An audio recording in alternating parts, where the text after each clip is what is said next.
Mas olha que tem que ser mais alto, há barulho lá fora. Os bichanos também são manhosos. Pronto, foi muito bem. Os bichanos também são manhosos. Sabem o que é que são bichanos? Não. Ora, pensem lá, bichanos. Professora, não vejo que... Uma palavra que também chamamos aos gatos. Vou começar. Esta história é um bocadinho louca. Naquele pátio perdido entre matagais, que foram jardins e hortas, que foram matagais, vivia sem cuidados a tribo sono em melengona dos gatos vadios.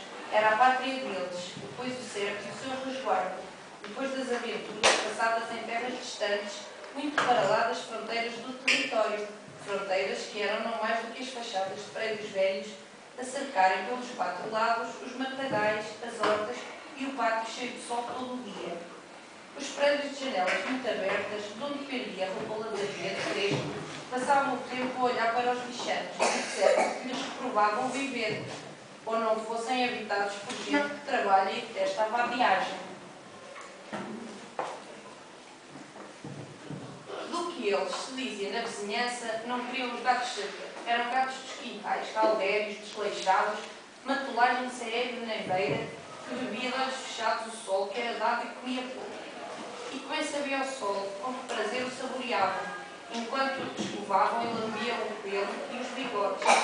Apesar da vizinhança ser adversa à existência dos gatos e ao seu viver, havia uma senhora que tinha casa na sua mansarda de um dos tais prédios velhos e feios. Dizíamos nós uma senhora de coração enternecido que os tomara à conta. Chamava-se essa senhora, bem, o nome dela não revelamos, porque as boas ações, mesmo as que se fazem aos gatos, não são para apregoarem. Basta que saibam que a dita senhora todos os dias fazia chegar ao pátio, por via aérea, um pouco de petiscos, que eram restos de comida, espinhas, paras de carne e coisas assim. A bênção vinha de cima e o sol também, pelo que os gatos não tinham de que se queixar, até que a história tem seguido sem sobressaltos. Como sem sobressaltos decorria a vida dos renhau-nhaus que falamos. Mas uma história sem saltos, ressaltos e sobressaltos é uma história pasmada, que de um momento para o outro chega ao fim, sem deixar vestígios, e esta, se não fosse o que vamos meter nela, podia acabar antes de aqui ter chegado. Podia, mas não acaba, porque no pátio e na história entram derrubando, cacarejando arrogância, as galinhas, é um exército delas, um verdadeiro exército, armado de bicos, camuflado de penas, um exército de valentonas prontas para o motim. Aí estão. Arreda, cacarejavam elas, assaltando de surpresa o pátio dos gatos vadios. Vinham os gatos em debandada, que são e de onde brotaram estas desordeiras, que assim bem desmanchavam. As cestas estão repimpadas e gostosas da gataria, que desígnios e maus instintos as movem. Fazendo muito vento com as asas e atirando bicadas a torto e a direito, as galinhas precipitam-se para o cartucho de comida que a senhora bondosa do último andar lançava aos gatos sempre protegidos. Não se respeitam umas às outras, insultam-se, empulam-se, e cada uma chama a si o melhor bocado de massa e de feijão com bocadinhos de carne que o cartucho desfeito contém. Toma, arro, gruda, chega-lhe, vai-se, gritavam elas, engolindo os bocados. Limparam no instante o pátio, comeram até o papel do cartucho, renhidamente disputado pelas mais esfomeadas. Depois, em grande burburinho, tal como vieram, foram-se. Ficaram os gatos de boca aberta e sem jantar. Acontece às vezes. O pior, o mais grave, é que assim passou a suceder todos os dias, desde o primeiro assalto das galinhas piratas. A partir daqui, a história começa a complicar-se. Os gatos conseguiram descobrir que as galinhas pertenciam a uma capoeira de porta aberta, construída de novo com caixotes velhos, num quintalório das vizinhanças. A dona da capoeira e das galinhas não estava para fazer grandes despesas com a alimentação dos bicos, e por isso deixava-as em liberdade para que procurassem por si o seu sustento. Pusessem elas os ovos na capoeira, que o resto era-lhe indiferente. Nós é que pagamos, queixava-se o gato malhado. Se elas andassem a deponicar um ou outro grãozito, ou a procurar bichinhos e minhocas na terra, vá que fosse. O que não está certo é que nos roubem a nós o que contamos como nosso. A injustiça está aí, prosseguiu o gato preto. A injustiça e a violência, porque elas não olham a meios nem se poupam em bicadas, quando cobiçam a até me dói o estômago de falar nisso. Não era só o gato preto que o estômago doía. Também os outros queixaram da mesma doença. A doença chamava-se fome. Temos de ser capazes de enfrentá-las. Me foi, e sabe, o gato velho. Começa o colega. Trouxe um gatito novo e muito magrinho. Fracos como estamos, e com este jejum, qualquer frango refinado nos vencia. Além disso, elas têm o bico duro e bem afiado. Já o experimentei, são muito traiçoeiras na luta. Lutar por lutar, prefiro fazê-lo por desporto, com outros colegas da mesma espécie, que saibam e respeitem as regras do jogo, comentou um gato preto com patinhas brancas.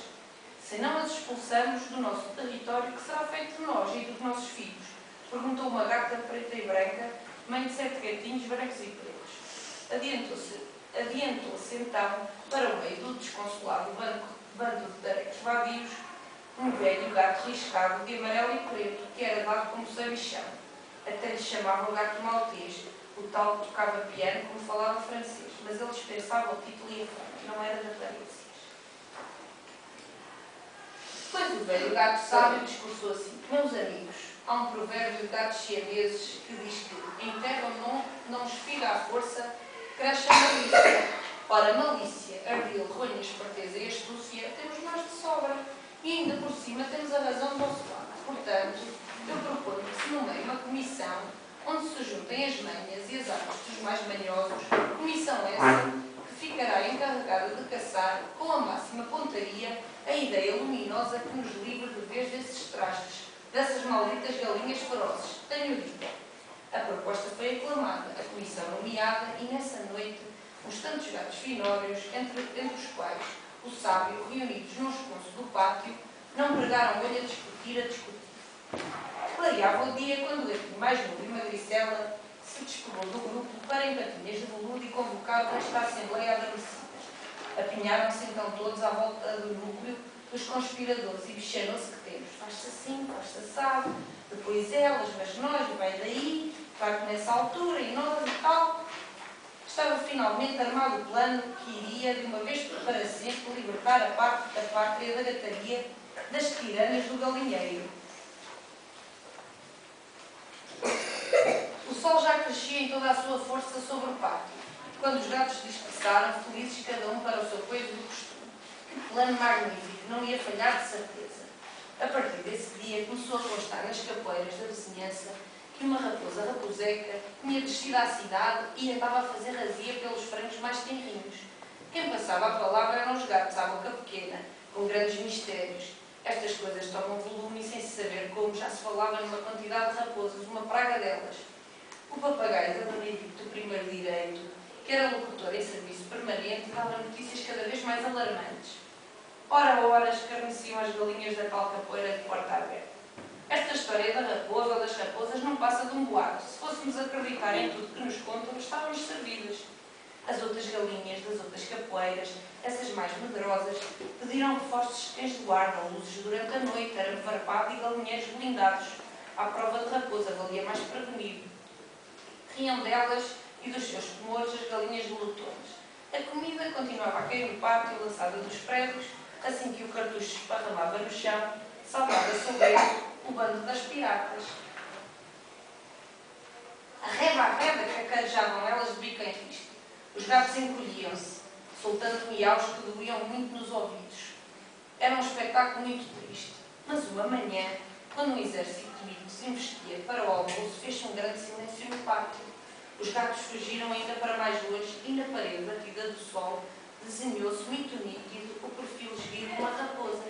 Sim, era uma raposa, apenas uma sombra na parede branca, porque a fulana devia ter-se escondido para lá da esquina, à espera da oportunidade para o salto. Mas era uma raposa a sério, bem viva, ali a 2 passos, ai que medo. Uma das galinhas levantou a cabeça e, ao ver a sombra afunilada do focinho do bicho, deu alarme. Fugiram a sarapantadas aos traduções umas nas outras. A raposa, que acarejavam elas cheias de aflição. Meteram-se na capoeira, a porta aberta e, pelos seus próprios meios, fecharam-se lá dentro e barricaram-se de uma vez para sempre. Bem podia, daí em diante, a dona enxutá-las cá para fora. Em vão. As galinhas não queriam sofrer mais sobressaltos a meio do almoço. No pátio dos gatos houve arraial até de madrugada. Que grande festa! E à noite, à luz da lua, depois das serenatas, o garotinho, uma Gricela e mais 2 companheiros imitaram, como já tinham feito para meter susto às galinhas, a sombra da raposa, escondidos os 3 atrás de uma esquina. O magrinho fingia a cabeça, com o focinho enfiado num velho funinho, que lhe alongava e estreitava a sombra. E os outros 2, de rabos entrelaçados e oriçados, fingiam a cauda volumosa da raposa. Foi risota geral. Giro. Olhem a gravura. Mostre lá. Olhem ali a gravura. Olhem. Estão a ver? Os gatos a fingir que era uma raposa. Faziam a sombra e assustaram as galinhas a fingir que era uma raposa. Mas eram os gatos. E o que é que eles puseram? O que é que os gatos... Um funil. Um funil, exatamente. E olha ali a sombra tão grande. Estás a ver a sombra? Parece uma raposa. Mas aqui parece melhor. Ali parece muito bem. Ah. Aí parece. E elas fugiram. Quero ver o resto das ilustrações. São giras. A história é gira. Este livro é muito de histórias muito giras, mas são muito longas. Esta é das menos. Não, mas está bem assim. Alice, agora vais ler essa história à mãe lá em casa. Hoje à noite um bocadinho. Não digo toda, mas um bocadinho. Pode ser, Alice? A mãe estava-me a dizer que não tem quem lhe conte histórias. Contas à mãe? Lês à mãe? Não precisa ser grande. Se quiser assim destas, é só um parágrafo. Pode ser? Então vá. Fica combinado? Fica combinado ou não?